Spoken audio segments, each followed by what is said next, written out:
71. Yep. Had her 77. She lost 6 pounds.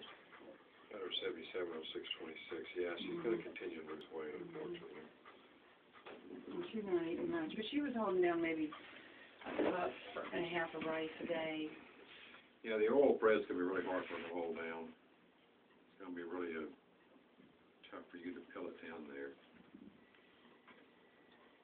She's got a pleural effusion, that's what the doctor said.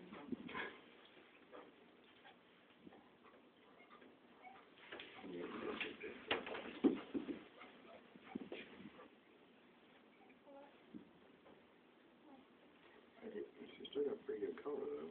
Does she? Okay. Capillary refill time is still within 2 seconds. Okay. Yeah, see, it pops back pretty That's how quick. you do it, okay.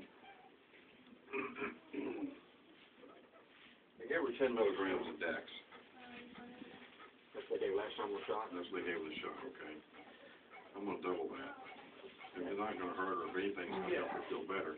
The one thing it does do is it does increase appetite and water consumption, so she may be hungrier or thirstier. And the result of that is that she may urinate more frequently, and being her age, she may just piddle in her sleep. So I would put not blankets, but towels or something that are easily changed out. You know, I wouldn't necessarily let her be on your couch or your bed or anything unless you have a towel, and then I have a plastic pad or something like that on there. Will she tolerate this better than the oral? Oh yeah, She because can't. it goes in subcutaneous. Yeah. But the problem with the oral is that you have to fill it down her throat. Right there, Django. Let me get the injection real quick. Django, come in, Django. Come in. Got a picture on the table. Hey, Django, I'm going to get a picture of you too. No, I'm not getting a picture on the table. I'm doing a video. Dave. I'm doing videos. Stay there. Darn, I think it is a shot. She likes shots. Because she's like, Because those are under her fat. I do, huh?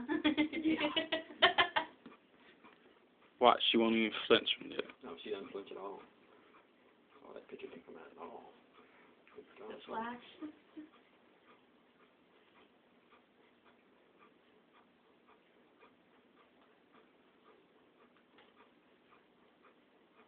And I already used one of those new brushes, you know, all over my house. The beauty of the injections, they bypass the guts. And sometimes the prednisone can be a little bit unsettling on her stomach. Okay, it's kind of a chalky type tablet. This way, it just goes directly into the bloodstream. Not IV, it's just picked up with the blood vessels and they rush by. Now we can repeat the Dex every 3 or 4 days.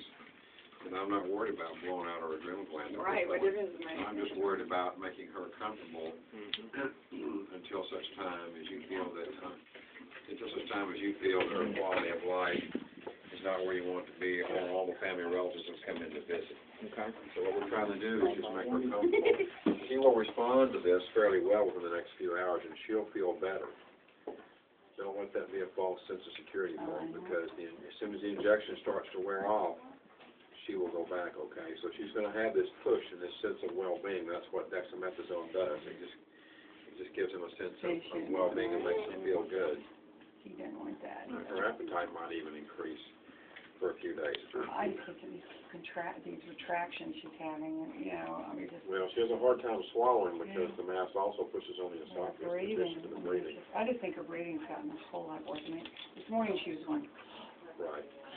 you know, I mean, Well, the other her thing tongue is out that and, she needs to stay in a fairly cool environment. yeah, we aren't changing that. Being outside, even if she wants to go out and sit out with you at least in the early morning or in the afternoon, She's not even doing that. and then just for short periods, because the humidity's bad enough on us just sitting out there. Well, today she's had diarrhea, and she's thrown, every time she's been throwing up. And Well, I told Bill that we would give her this injection, see how she did over the weekend. That will kind of be the story for you as to where, well, I'm ready to stem. I just can't stand it. It's almost making me crazy. I understand. You know. But the injection buys you some time. I know. But that's all we're doing is buying some time. I know. I want them to understand that. We all understand. Okay. We're going to get David down here. But it's just the mass that's just getting out of control now. And you being in pulmonology, you've probably seen masses like that or It seen makes worse. sense, you know. But you can't. And these masses come out, they seem to come out of nowhere. They start growing, but you don't know about them until the symptoms start to show. The problem with lung problems is that unless they just happen to be doing a scan on you, it's time to pick up something early. By the time you're showing symptoms, it's too late. Yeah. It's just gotten to a point that the same way in humans. But we're doing the best that we can for this injection. Will give her some benefit through the weekend, I think, and buy you some time. Yeah. So what are the signs, I mean, do you think her heart's okay? Does it sound like she's in heart failure? No, her heart sounds fine. The problem, she will eventually die of heart failure because of lack of oxygen. Right. That's what I thought was happening. And as the growth, right now, she can still suck enough air through there if she's not being stressed that she can breathe. The striders, when she's really trying to suck it through even more there. Normally, you only hear the inspiratory strider with dogs that have laryngeal paralysis, but because her trachea is being compressed, and she's like that, and she's just trying to suck the air in. This morning, there was some And, bad. the other thing that can happen with these dogs sometimes too is because they're struggling so hard to get oxygen in there, if they can begin to get some fluid buildup in the lungs there. Well, he told me, the other doctor said she had a little bit of a pleural effusion on one side. Right, but then comes pulmonary edema. Edema, right. And so then what you have is you have pulmonary edema, you have a heart problem, you have kidneys. Yeah, and I So thought, any one of those three as a result of this condition can take her life. If the kidneys don't get enough blood, they don't filter out enough oxygen, then you have the buildup of the blood urea nitrogen, which essentially poisons the heart, which is what happens to people that die after cardiac surgery. and it's so hard because she can't tell us, and I see people all the time, and believe me, I keep saying it's like breathing through a straw, and Right. it's But awful. her color still is good. I That's showed you good. the color. Okay. So is capillary refill time. Capillary refill time is not as important to me as the color. Okay. Her color is not as bright a pink as it ought to be, but it is still pink. When it starts to get more of a purplish pink or a bluish color, then she's really having difficulty. Yeah, at that point, she's really getting an oxygen. And that's it. and that, you know, that's either she's got to come here on the weekend, she might need to go to the emergency clinic.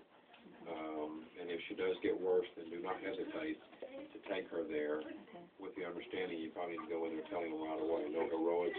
We know what she has. She Do has we need to this. take any, I mean, I was thinking about that today, do we need to take any records with us, or, I mean? If you have any records from Sustic or you have the CD, he give you a CD. Did he give you a He give you CD? a disc of the, okay.